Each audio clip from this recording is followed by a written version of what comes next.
Hello, everyone, and welcome to Friend Diagram. This is the podcast where two friends catch up and find common ground between their favorite media. I'm Remy. I'm Kat, and today we'll be comparing notes on The Road to Roswell by Connie Willis and the 2023 film The Beast. Warning, spoilers ahead.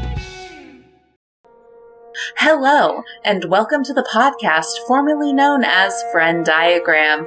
We are now Twisters Sisters, the unofficial Twisters fan podcast. And today, we are joined by Remy Friend, and I'm Kat.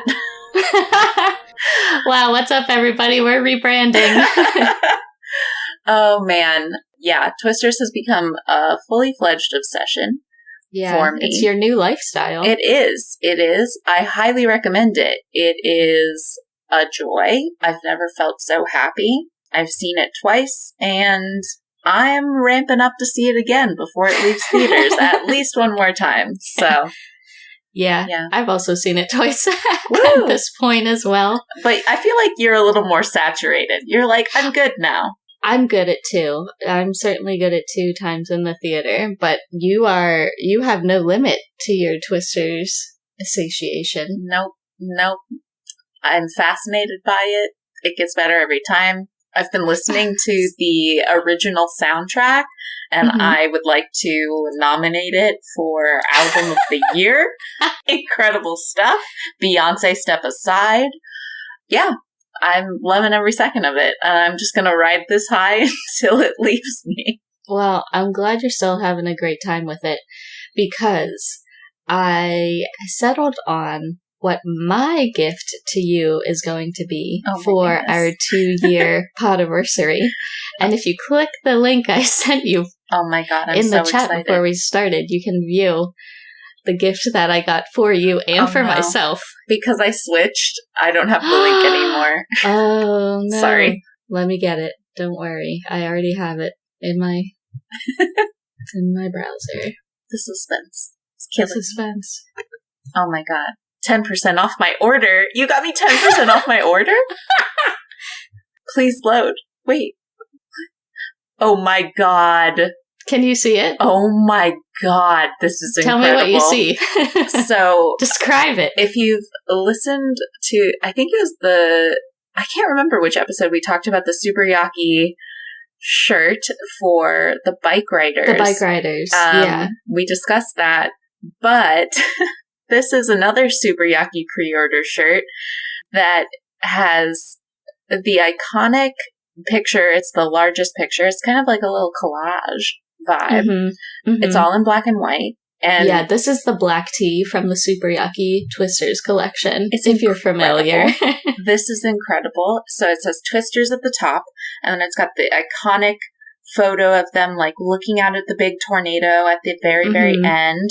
Yeah. It's got some really cool pictures of Kate. It's got a cool picture of a tornado, and it's got Glenn Powell working the crowd in the bottom corner. Oh my god, it does, doesn't it? Oh my god, it's incredible. And it says chase, ride, survive. And it's iconic. It's going to be my new favorite shirt, and I'm going to wear it every day for like a month. Oh, man. I'm obsessed with this. Thank Incredible. you. Thank you so much. You know just what I need. I got one for you and for me. Oh my god. So we can match if we want. That's incredible. I love that. Thank you so much. Absolutely. I have no idea when they're going to get here, but I will let you know. I don't think they will be here in time for a trap weekend, but that's okay. That's okay. Yeah. My enthusiasm is never ending for this movie. So there's no recency bias, because I've never been so stoked about anything in my life. I don't think I've been so excited about something since probably Our Flag Means Death. I feel like that's the last time I felt so excited about That's like piece of content. That's been a minute. That's been over a year. And I rode that high for almost long 2 years. Time. Yeah. Yeah. Wow. Yeah. I still need to watch season 2 of that. Thank you so much. I'm so excited about that. And it fits perfectly with Twister Sisters. Yes. Oh man, I cannot wait. Yes. However, don't be afraid, everyone. We are still Venn diagram. Yes, we We're are. just kidding.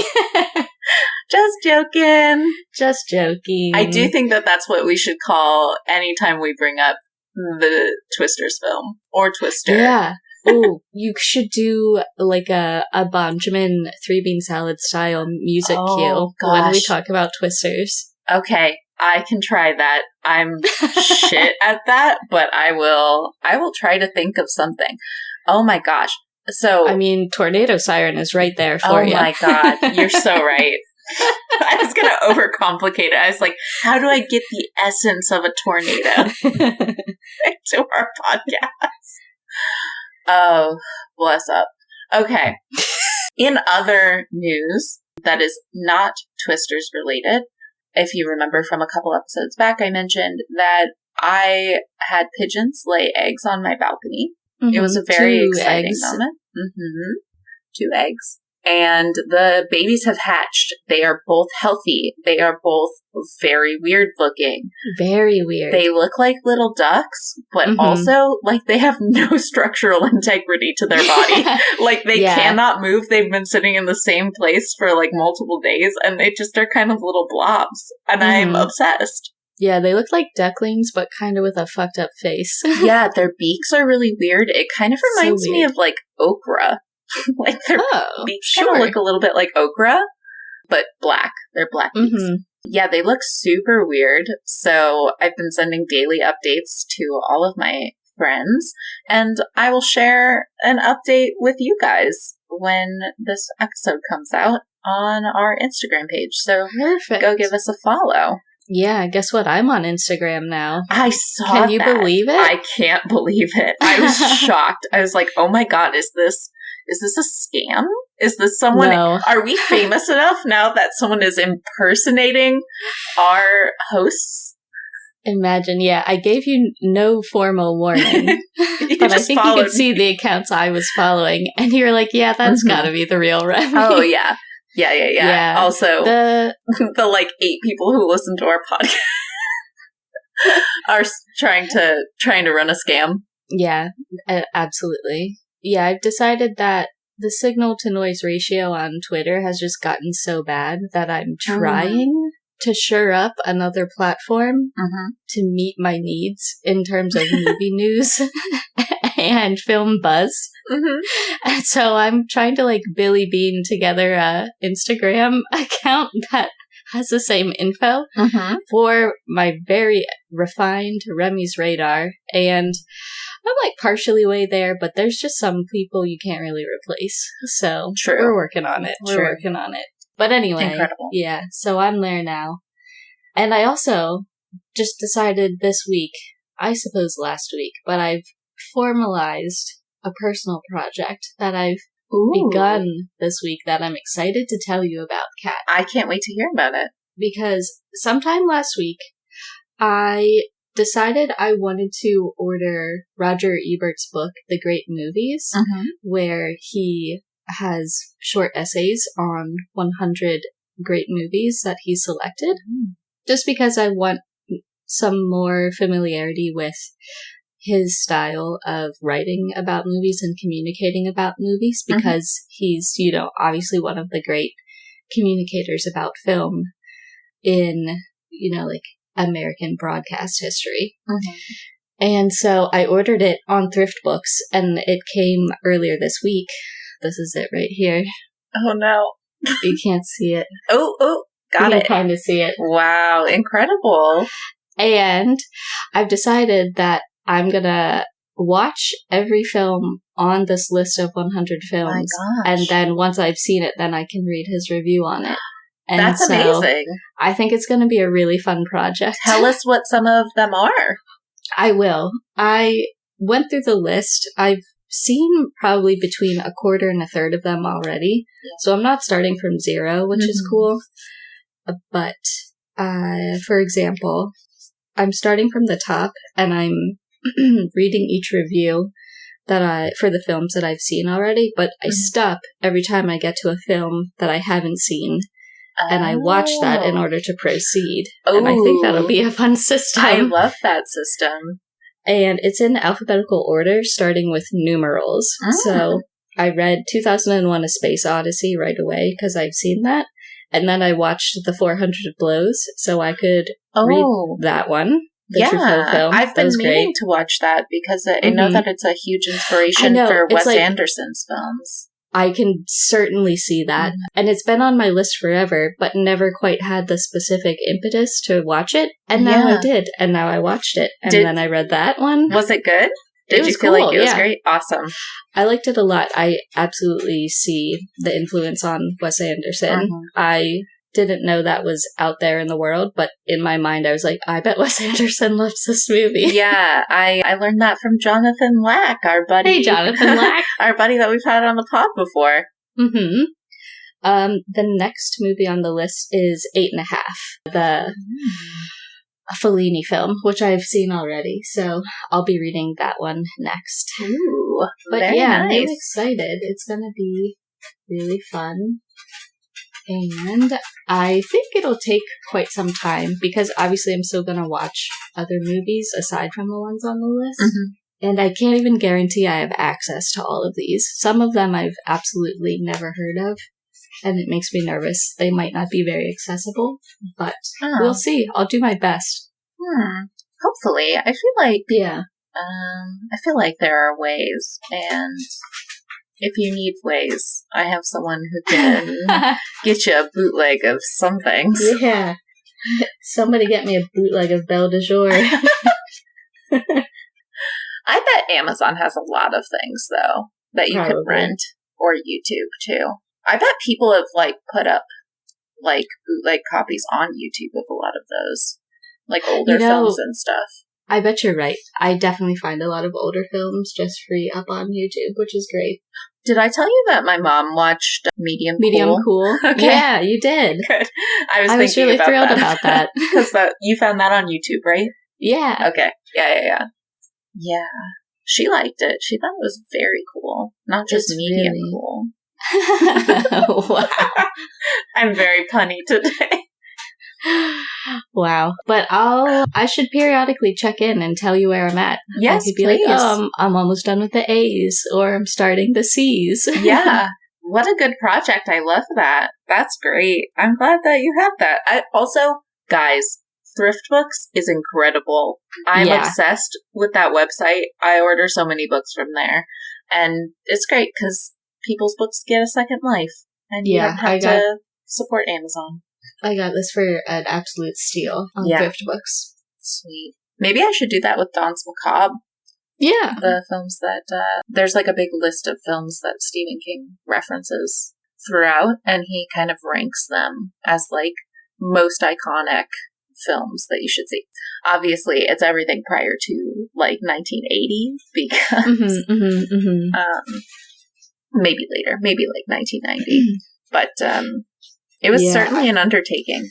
I was trying to figure out what the most contemporary film in this volume was, and it could be, it might be Pulp Fiction. Oh, wow. Possibly. So we're at least in the 90s. We're up to a point in the 90s. Yeah. Cool. Yeah, because Shawshank is that same year. Nice. Yeah. But remind me if I haven't checked in a while on that. Yeah. That sounds so fun. I'm excited to hear about new great films that I haven't heard of before. So. I know, because I really want to... I've been trying to be more deliberate in filling in my, film history. Yeah. But it's just been kind of scattershot, and this gives me an actual structural system to apply, and I think that'll be really helpful. Oh, also... It's almost August. Do you have your pick for your coming of age movie? Otherwise, we can do it on our next episode. I think so. I gotta look up. I think I picked something, but now I can't remember what it was. Oh, I remember what it was. I'm very excited about this. I'm very excited to revisit this film. So anyways, sorry. We're going to do another series like we did in the summer of 2023, where we kind of picked a head-to-head topic, and we kind of had a film book club type thing, and we both watched each other's picks, and then talked about them and did a head-to-head episode. And so we did Jaws, and what did we pair with Jaws? Us. Oh, yeah, that was fun. Summer horror. We also did About Time and Portrait of a Lady on Fire. And so we thought it would be a really fun thing to do, like a 4-month series where once a month we'll pick another topic and do a similar... Like themed double feature. Yes. And the first one that we talked about is kind of a going back to school theme. So we picked coming of age for August for one of our fall head-to-heads. Other categories are yet to be solidified. But my pick for our fall coming of age episode is October Sky. Oh, yeah. Chris Cooper. I remember that. And Jake G. Young Jake G, right? Yeah, I was thinking about it because I recently watched Donnie Darko, and I was like, oh, yeah. And I was thinking about picking Donnie Darko, but it didn't feel right. It didn't feel cozy. It didn't feel like how I wanted it to feel. So I felt like October Sky would be a fantastic pick, and I remember watching it in like 5th grade in class. So I watched it in school too. I don't think I've revisited it since, and I remember it just giving me a really electric feeling about doing science, and I loved it. So, awesome. Well, I always love to use a head-to-head as leverage to force you to watch a film. Oh, yes. So I decided that for my coming-of-age choice, I'm going to do the 2012 film Mud, directed by Jeff Nichols, so that you can fill in some more Jeff Nichols films. Amazing! I can't wait to watch that. That's perfect. Yeah. I'm excited. It's a good one. Yeah, that's fantastic. Perfect. I can't wait to watch that. Sweet. Yeah, I'm so excited for this. I love doing movie club, and I think it's a lot of fun. Can't wait. And we'll be going through like spooky season, which will be really fun to do a head-to-head for. A lot of these will be seasonally relevant. Yeah, and then that'll take us right up to the new year, and then you'll get all of our like big yearly episodes. So our like year-end wrap-ups and such.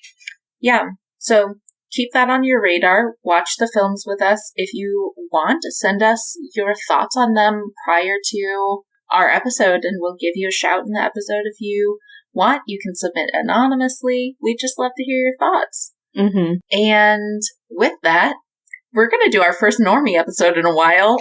I know. It's been a minute. We've been doing so many friend favorites. The summer has been incredible for new films, and we've just had so much to talk about so far that we haven't really done too many normie eps. So I'll be starting us out today with my pick, The Road to Roswell by Connie Willis.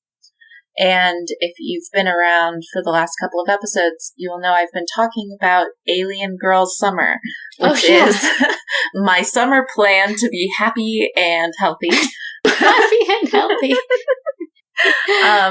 And so it's all kind of cozy alien vibes, and I've been terrible at keeping up with it, but one of the pieces of media I've gotten to consume was Road to Roswell, and I loved it. I listened to the audiobook, and I want to look that up really quick because I want to shout the audiobook narrator. I thought she did a fantastic job. Is this a newer book? Didn't look that up. It looks like the copyright was 2023, so actually very recent. Did not realize that. So Connie Willis, I have never read any of her books before, but she seems kind of more like a harder sci-fi writer, as opposed to kind of like this, which is a little bit different. It's more of like a rom-com, cozy alien story. It's narrated by Jessie Valinsky, who I love her voice. Her audiobook narration really reminds me of Therese Plummer's audiobook narration, who narrated Love Theoretically, which I'm obsessed with. And I think she was also the narrator for Bride, the other Ali Hazelwood book that she's done. And it just reminded me of that kind of vibe. I really enjoyed it. So Jesse Valinsky, you're great, and I will be following your work from now on because I really enjoyed your narration. So I loved this book. I really enjoyed it. I think it hasn't gotten fantastic reviews just because it is so different from her previous work. And I think that people went into it kind of expecting more similar vibes to her harder sci-fi and were a little disappointed in this book. But it was absolutely up my alley in terms of like just a cozy, sweet rom-com with a good alien friend. So for just a quick synopsis of the plot, our main character is Francie, and she is the maid of honor in her friend's wedding. They were college roommates, and so you know how it is with college roommates. You kind of have like a deep forced proximity kind of bond. They're not always the kind of person that you would pick to be friends with, but usually it ends up working out really well, and you end up kind of diversifying your friend group. And that's kind of the case here with her college roommate. Sabrina has traditionally been very bad. She has had traditionally bad taste, a la Sabrina Carpenter's Please, Please, Please. Taste in men. Taste in men. And so basically she's been engaged to these like wild people in the past and has like talked herself out of these weddings last minute. And so Francie feels the need to be there for her so that she can talk herself out of this wedding because she is marrying a UFO enthusiast in Roswell, New Mexico. And so the maid of honor dress is ridiculous. It's super sparkly, very alien-esque. And the venue is the UFO Museum in Roswell, New Mexico. It is during the UFO Festival in Roswell, New Mexico. So all of these, like, alien enthusiasts are traveling to the same city. And Francie's like, oh, Lord, this is absolutely insane. And she braves all of this to be there for her friend, try to give her an opportunity to talk herself out of this horrible life decision that she thinks her friend is making. And, unfortunately, spoiler alert, aliens are real and one abducts Francie. And it's not traditional alien abduction. Basically, this alien is waiting in Francie's rental car, pulls her in, and forces her to drive him somewhere. Like a hitman. Yes. Hitman alien. Yeah. And also, kind of a non-traditional alien choice. The alien looks like a tumbleweed of tentacles. So definitely different. Ooh, like the Edge of Tomorrow, kind of? I don't know. I haven't seen that. You gotta watch that, Kat. It's good. Yeah, so a tumbleweed-looking alien does not talk, is not speaking English to her, is just kind of like pointing the direction he wants to go. Okay. I love that as a concept. It's like kind of giving Arrival vibes where they're trying to like learn how to talk to each other and learn how to communicate with this other species. But just like a normal person, not a linguist. So anyways, she gets abducted. She's in a rental SUV. And after observing the alien over the course of multiple days, she doesn't think that the alien has any malicious intent. She just thinks that the alien is in trouble, is very urgent, is potentially looking for something, potentially looking for his ship. She's not sure what his goal is. Yeah. But she slowly comes over to his side and is like, I'm going to help this guy. He's not hurting her. He's not probing her. It's fine. He's just making her drive somewhere. Does he roll around? He does roll around. In the car? He does roll around. Also, he gets named Indy after Indiana Jones because his tentacles are very fast and they kind of like whip out and grab things. And I think that's very cute. Oh, like a whip. Oh, yeah. Lovely. I like that. I like that name a lot. Yeah. Good call sign. Call sign Indy. So first, he abducts Francie. And Francie's like, oh, man, I'm going to miss this wedding. The wedding's like in 2 days. And she's like, I'm not going to get back for this wedding. She's also wearing her bridesmaid's dress because her friend forced her to try it on prior to being abducted. So she's extremely conspicuous, just looking real weird. Then Indy abducts Wade, who is a con man who is traveling to Roswell to be at this festival to sell anti-abduction insurance to the people there. Mm-hmm. Then they abduct Lyle, who is a UFO nut. He is a conspiracy theorist. He is hyperfixated on probing, and he talks about it a lot.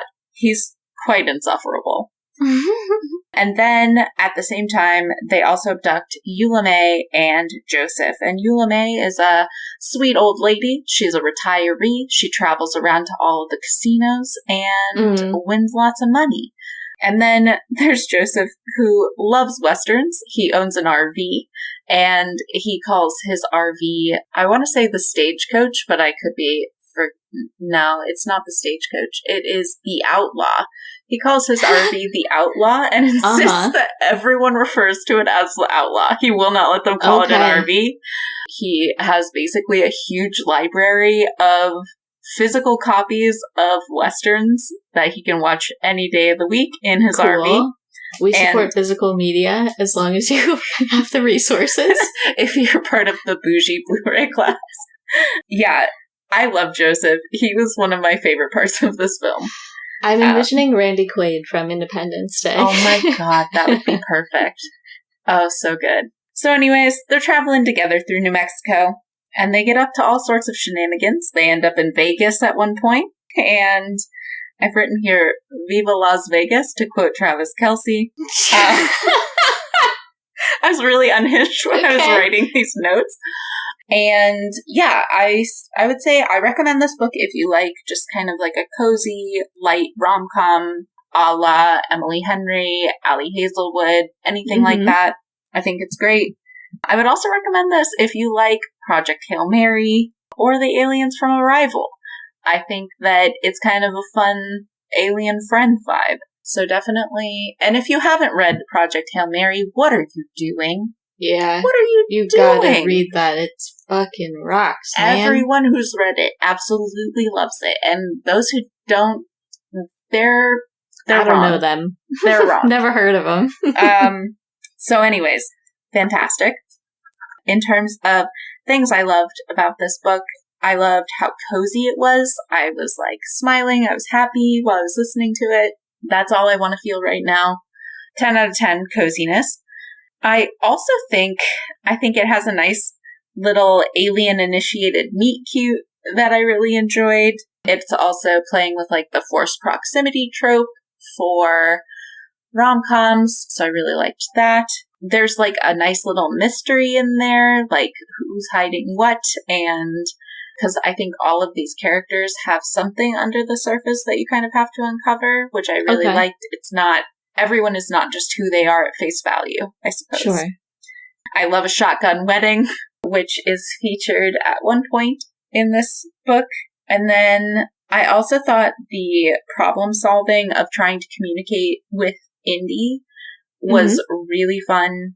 Basically, at one point, they sit him in front of a TV playing Westerns. And so he learns language by watching Westerns. And... It just has very funny ways of speaking as a result. So instead of saying, like, I'd really appreciate this, they'd say, we'd be mighty grateful, ma'am. No. Oh, that's lovely. It's so good. It's fantastic. Every second I really enjoyed. And then, yeah, it's a great road trip vibe as well. I think that playing this audiobook while you're on a cross-country road trip would be so much fun. Highly recommend. Love a road trip vibe. And, I mean, I think it can get a little bit repetitive in terms of, like, some of the conversations and conflicts going on, but I don't mind. I don't mind that. And I thought it was just an all-around fun time, and I hope that you guys enjoy it too if you seek it out. That sounds really fun. That sounds like a good road trip time. I'm curious about the main character. So I know she seems dubious of Sabrina's forthcoming wedding and Sabrina's choices in partners. How does she feel about her own judgment and her own love life, like at the start of the book? Totally. I think that that's a great question. So actually, one of the things that brings her and Sabrina together is that her first major serious relationship going into college explodes and is just this really awful breakup. She's super depressed, and Sabrina was there for her through all of that. And so she feels this sense of duty to Sabrina for being there for her. I don't know that she has hesitancy necessarily about her own relationships, but she does not seem like a person that's been in many relationships since that point. I think she's a very independent person. Mm-hmm. She's a very I don't know, people are making bad decisions when they're in love kind of a person. So I guess that's what I would say on that. Okay. I'm trying to think if there's anything else. Oh, there's a good FBI agent in it. Oh, we love that. Yeah, we love a callback to X-Files vibes. So that was 10 out of 10. It had some really good suspenseful moments too that I really enjoyed. Oh, I don't know if you've ever been in the car at night and then seen something farm equipment or something reflecting weird, and it kind of spooks you out. But I get spooked out very easily. So I've definitely had this experience. And there's a moment like that in this book. And I was like, oh, yeah, I totally get this. I would absolutely freak myself out this way, too. So I really enjoyed that as well. Yeah, I just thought it was kind of a clever, different take on an alien abduction story. I hope you guys have fun with it. Yeah, that sounds lovely. The Road to Roswell, right? Mm-hmm. The Road to Roswell. All right. Well, I'm going to get into my pick for the week. And it also comes from the year 2023. It is the film The Beast, directed by Bertrand Bonello, written by Bertrand Bonello, along with Jaume Briard and Benjamin Carby. And it is loosely based on a work by Henry James, his novella, The Beast in the Jungle. Mm-hmm. And it stars Léa Seydoux and George McKay, two familiar faces that we're always happy to see. And The Beast, it's a film that follows the story of Gabrielle, who's played by Seydoux, who's living in the year 2044, so a near future environment. And Gabrielle has agreed to undergo a DNA purification procedure that promises to dampen down her emotions by cleansing her of her past life experiences. So stripping away some of that inherited trauma from her past lives in order to make her emotions more tranquil in the year 2044. Mm-hmm. And through this procedure, Gabrielle and the viewer see her past lives unfold across 3 separate timelines. So we see her life in 1910 Paris, in 2014 LA, and we also still track her story in the near future 2044 timeline. And in each of those lives, she meets Lewis, who's played by McKay, and in each of them, she clearly feels a really strong connection with him and a draw to him naturally. However, she also feels a constant looming dread that keeps her from forming bonds because she has a constant anxiety that something very terrible is going to befall her and anyone close to her, and that causes her to make choices that alienates her from George McKay's characters and the people around her. And so Bonello really skillfully intercuts these 3 different timelines in order to reinforce that timeless and enduring theme of self-isolation due to the fear of rejection and detachment in the face of emotional overwhelm. And I chose to cover The Beast this week because I just saw it for the first time on this past Sunday. the Criterion channel was doing a live broadcast for the debut of it on the channel, and it's going to be available, 24/7 on Criterion starting August 1st. So if you're hearing this episode, it's on Criterion now. And so I've only seen it the one time live where I couldn't pause or manipulate it in any way. So it was very much like the theater experience. Unfortunately, I did miss it earlier this year in the theater when it came to the US. I think it was one of those weeks where I was doing a work trip, so it just got triaged and I didn't get out to see it. But I think it definitely hits really hard in a home viewing experience. So just to see it any way you can. I really was struck by this film in terms of how successful it was in conveying its themes, but also just in terms of overall emotional impact. I'm going to mostly restrict my description to my reaction to the film so that it is as spoiler-free as possible, because I think you should definitely go into the film not knowing the outcome of any of the timelines. But I think it is relatively harmless to understand the themes that are grappled with in the film overall. And so one thing that I absolutely loved and thought was extremely successful in The Beast is the structure. The structure overall is sublime in that it's loosely a triptych between these three different timelines, but they are also intercut in a way that maximizes the emotional impact of the themes and the elements that resonate in Gabrielle's experiences across each of those timelines.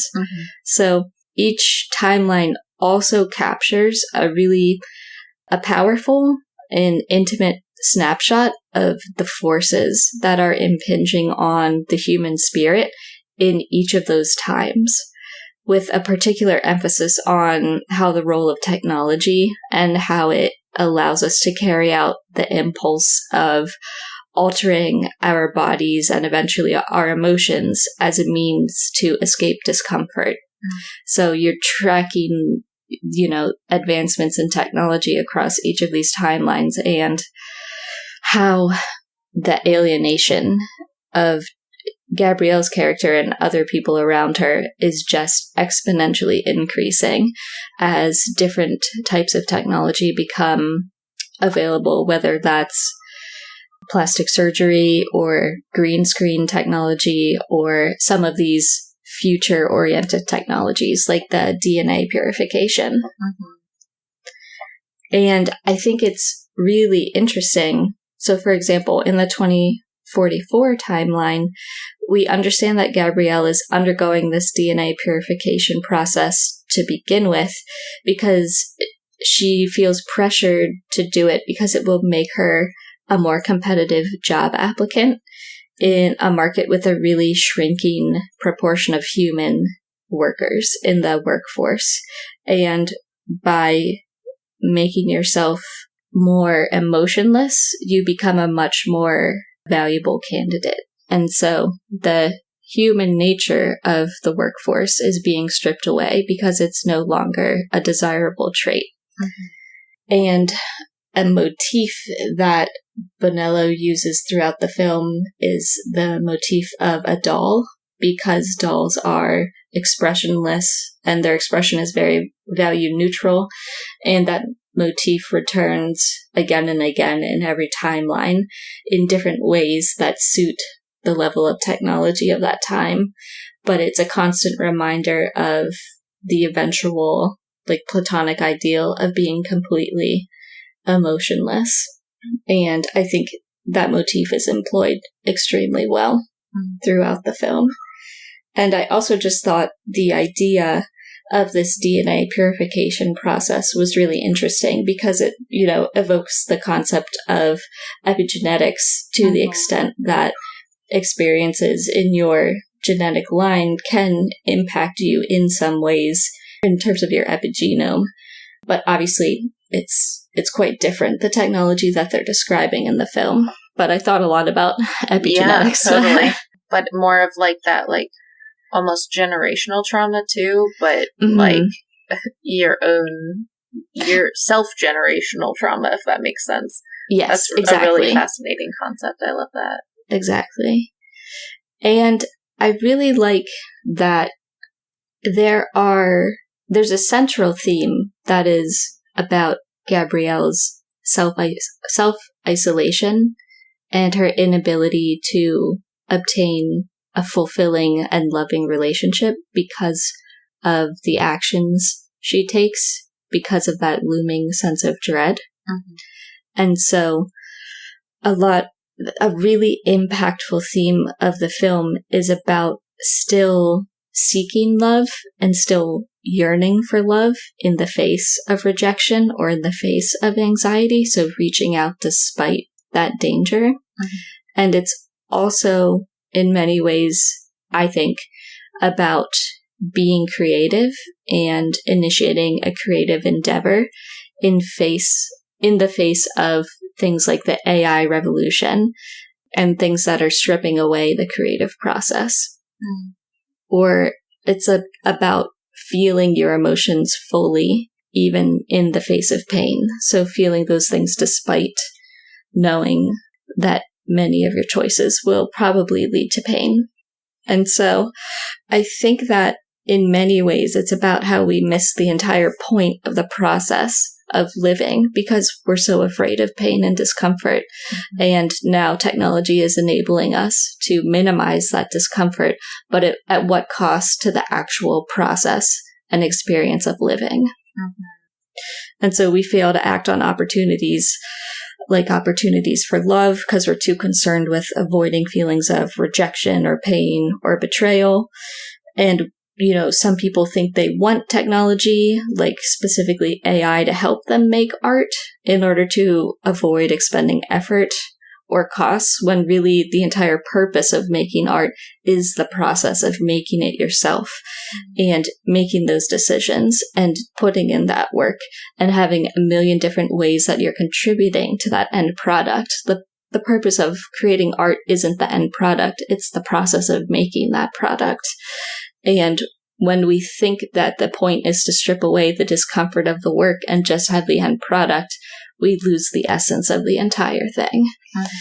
And so I think this film does a really successful job of showing how only focusing on the end product strips away the meaning of the best parts of life, whether that's like loving other people or creating things or just actually feeling your real feelings. I thought a lot about Ozempic when I was watching this movie because of concerns that, not only Ozempic might not only dampen your appetite, but it might dampen everything you feel pleasurable, not just in the realm of eating.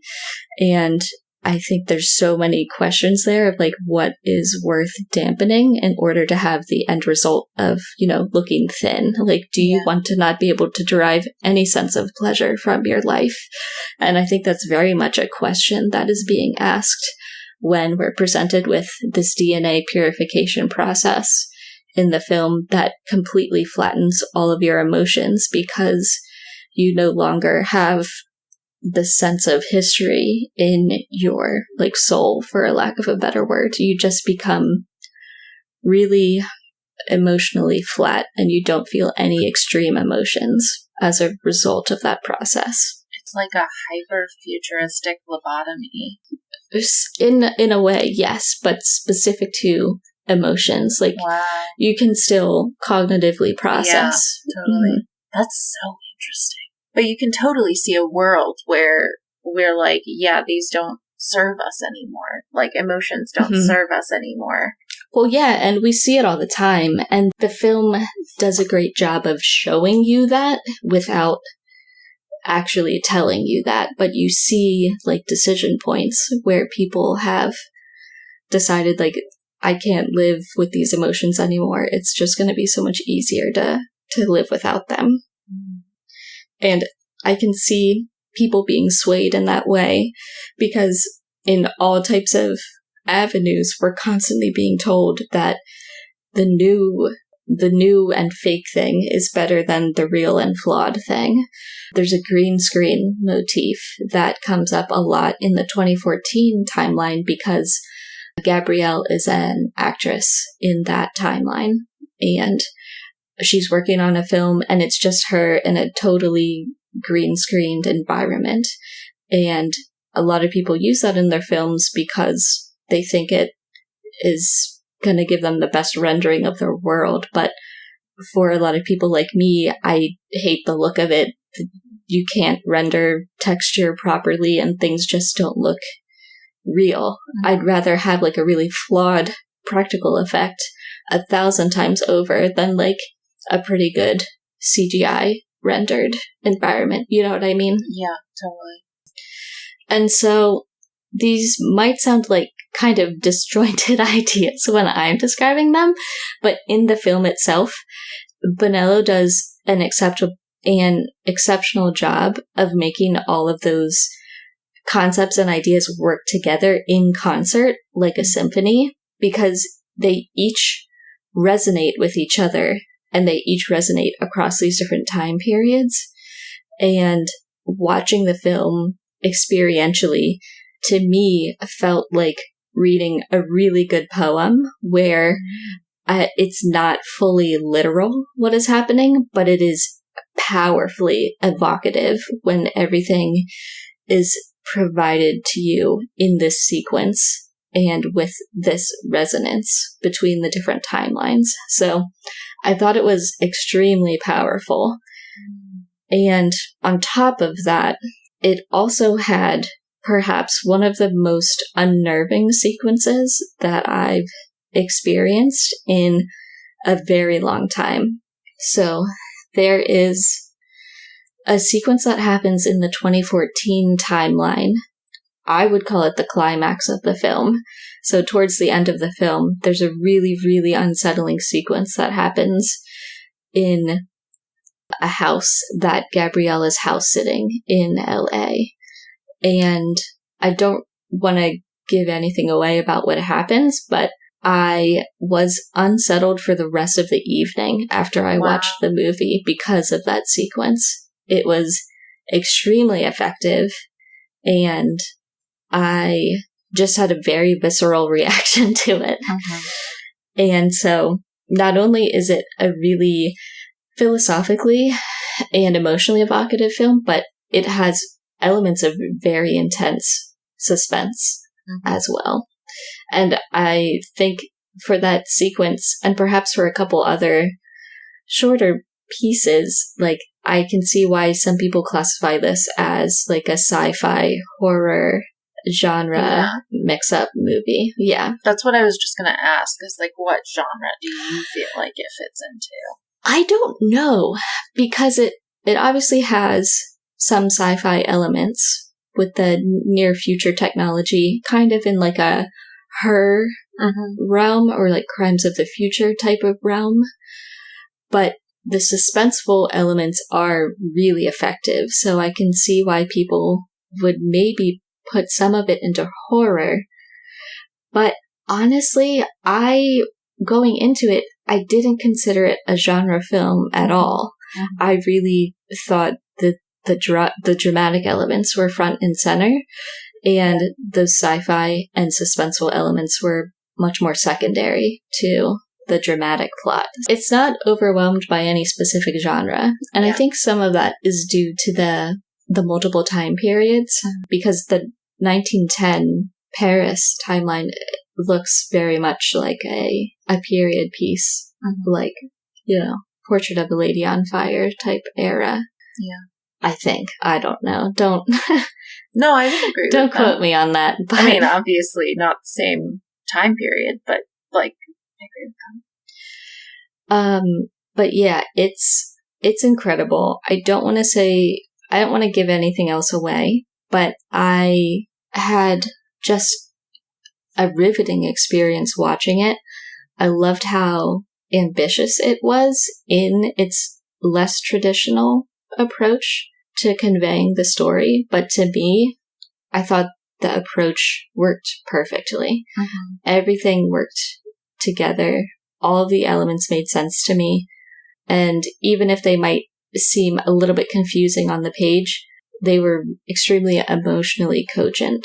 And so I think it is really, really worth your time checking out. I think I'm going to watch it again this Friday as soon as it comes to Criterion, because I'd like to see it again, and I want Will to see it as well. Yeah, I was going to ask if Will watched it with you. Yeah, that sounds incredible.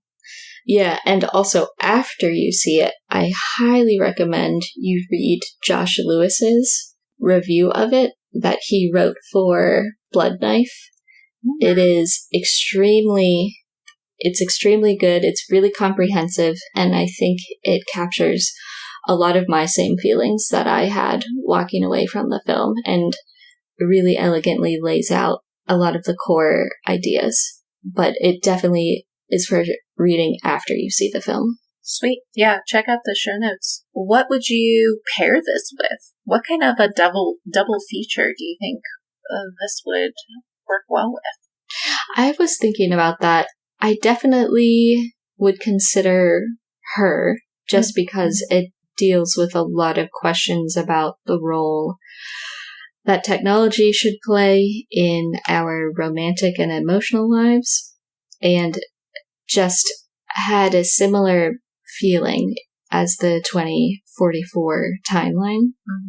But obviously that only captures a third of what's going on in this movie. So it's really hard to find a direct comparison. But I will say a lot of people are pointing out that it's loosely reminds them of Cloud Atlas because of the characters recurring in different iterations of their lives. So I think that's another consideration as well. I was also thinking that, I mean, I haven't seen it, so I don't know. But when you were describing it, it was making me think a little bit about Eternal Sunshine of the Spotless Mind and the reasons we might use technology for, making us less emotional and in less pain. That's the whole reason for why Jim Carrey and, oh gosh, I don't remember the woman's name. But anyways, Kate Winslet. Yes. Why wouldn't that come to me? But that's the whole reason that those characters pursue that, because breakups and relationships are so painful. And also, I love, that it ends with them finding each other again. And it makes me quite curious what the end result of this film is. Is it not something that you can fully change? Do the same things end up happening? And do your past lives still continue to affect you even when you've wiped them? I think that's an excellent comparison and an excellent shout for a double feature. I think obviously it's a much more lighthearted kind of film. There's more comedy to it, but it also has very emotional, hard-hitting moments. Yeah. No, I think they're both films are at least asking one similar question. I think their answers are different. And so I think you'd have an excellent contrast set up by viewing those as a double feature, for sure. I think that's a really fair comparison. I was also thinking while you were talking of Severance, which I have not seen either, but the benefit, also you talking about why they would undergo that procedure to make them more employable. Sure, yeah.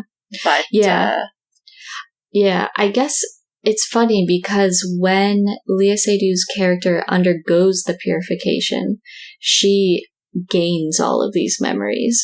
So she wasn't aware of her past lives, but through that process, she now gets to view them and see everything that happened in those past lives. And I see. So it's a little bit more like she's gaining more memories rather than erasing them. Oh, that's really interesting. I was thinking that it would you would experience them a la Eternal Sunshine, and then through experiencing them, forget them. I think that's how it's meant to go in the world of the film. I see. I'm very intrigued. Yeah, I would love it if you saw this. I would love to hear your reaction to the suspenseful sequence as well, and see if it freaks you out as well. Also, after I watched that and the film was over, I was walking around my apartment in the dark, and a towel fell off of a hook onto the floor, and I immediately pointed at it and yelled, I was like, "Fuck you!" Because I was so nervous. I immediately got mad at the towel for scaring me. Oh my gosh, I love that. Yeah, I'm really curious too about the source material. Have you read the short story? No, I have not. I want to check that out. I feel like I love when writers of different eras have like just really nailed the problems with technology that would come around. As you know, Remy, I'm like a big Ray Bradbury fan, and I'm a big fan of his short stories.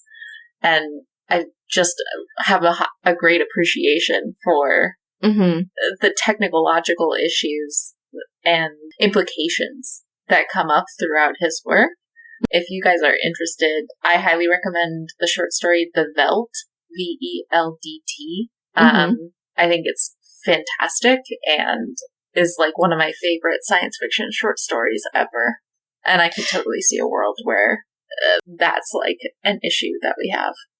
Yeah, I haven't read the Henry James novella, The Beast in the Jungle, but from what I understand, mostly from reading Josh Lewis's review, is that The Beast in the Jungle deals with a main character who has a looming sense of dread and foreboding that a terrible thing will befall him, and that causes him to alienate himself emotionally and romantically.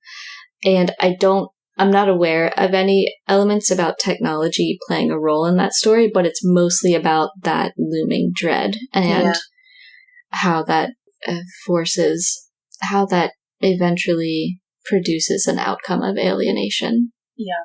Cool. Awesome. I'm stoked. I can't wait to watch that. Yeah. Check out The Beast. It is really worth your time, and it's pretty unlike most films I've seen this year. Yeah. Yeah. The vibes look impeccable. The trailer is very cool. I'm ready for our Venn diagram if you are. I feel like some of mine are definitely a stretch, but it's fun. Yeah. We love a challenge. What do these two things have in common? My first thing on my list, well, you kind of bring up this like concept of expressionlessness and like the similarity between the dolls and like the motif of the dolls, I suppose. And the diagram here is that the alien has no form of like facial expression. There's some body language stuff going on to indicate things like distress and excitement and things like that, but it is kind of baffling to the main characters that like there's no face, you know? There's no like way to engage with this being in any way that we can really understand. And that seems to be kind of the goal with like becoming more doll-like, is decreasing engagement and that being a beneficial thing. I don't know. Yeah, I think that's fair. I also thought loosely they share ideas about technology influencing communication. So you talked about how Indy learned to communicate in some ways by watching Westerns on physical media. And so that's a form of technology that they learned to communicate with. And in The Beast, you can definitely see the influence of technology as it grows with each subsequent timeline and how it is impinging on the way Leah Seydoux's character is communicating to other people. And I guess how George McKay's character is also communicating with other people. Technology as a influence on communication is like a huge part. Like there's a lot of phone, laptop, Zoom call stuff going on in the later timelines. And so it's definitely embedded into the story in that there's way less face-to-face communication happening as technology progresses and has like a big influence on the communication avenues that people are using in the film. And also makes it much, well, this isn't like an overlap, but also I think it's very interesting to think about technology kind of making it easier for us to isolate ourselves. Absolutely, yeah. Because you don't have to interact with people face to face very much anymore. Mm-hmm. My next thing on my list is, well, I don't actually know how much they engage with the AI in this world, like how much engagement there is, but AI is kind of a very different kind of consciousness. And so there's kind of non-human consciousnesses being employed through both of these pieces of media. So AI and just actual aliens thinking differently and solving problems differently, and perhaps being superior beings that we're trying to be more like. Yeah. I had that they're both sci-fi-ish and romance-ish. Yeah. So not fully one or the other, but softer versions of both. Mm-hmm. Yeah. I also had a very similar aspect to this I had on my list, was that both are involving strong connections between certain individuals and kind of a very specific draw. Not necessarily romantic.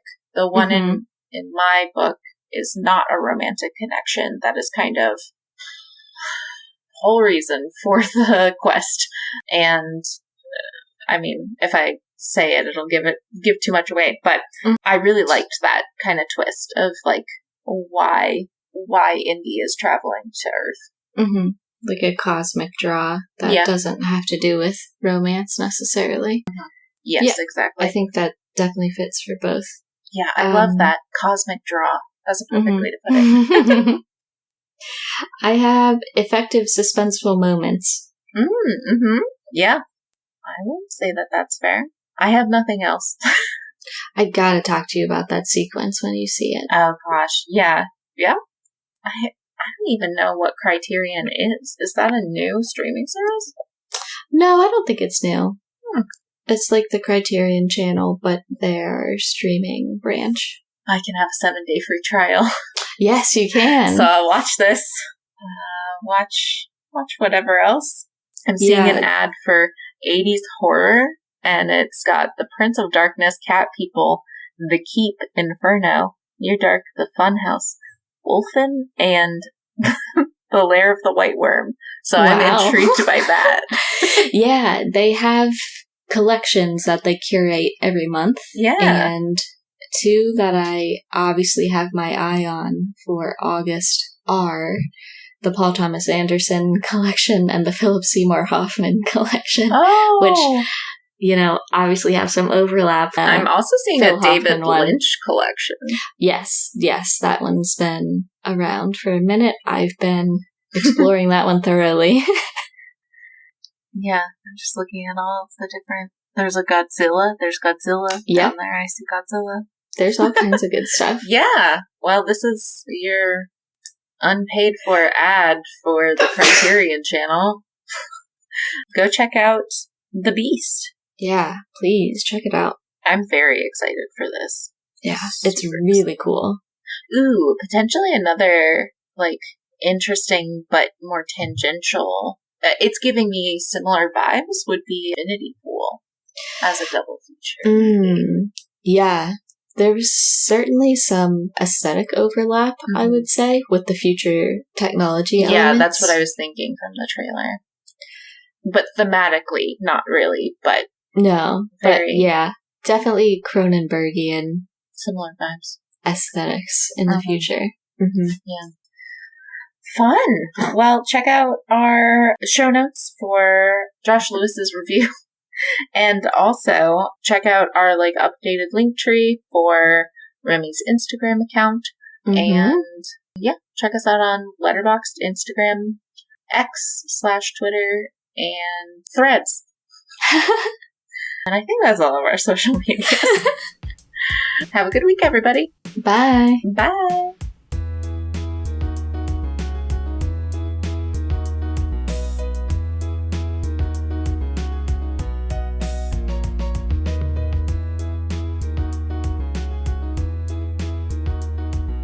Thanks for joining us this week on Friend Diagram. Thank you to Tyler Seek for the creation of our intro and outro music. Did you take any of our recommendations? Have any thoughts on the show? Let us know at frienddiagrampod@gmail.com, and we might read your email on a future episode. If you can, please take a moment to rate and review the show on your podcast app of choice, and we'll see you back here, same place next week. Bye for now.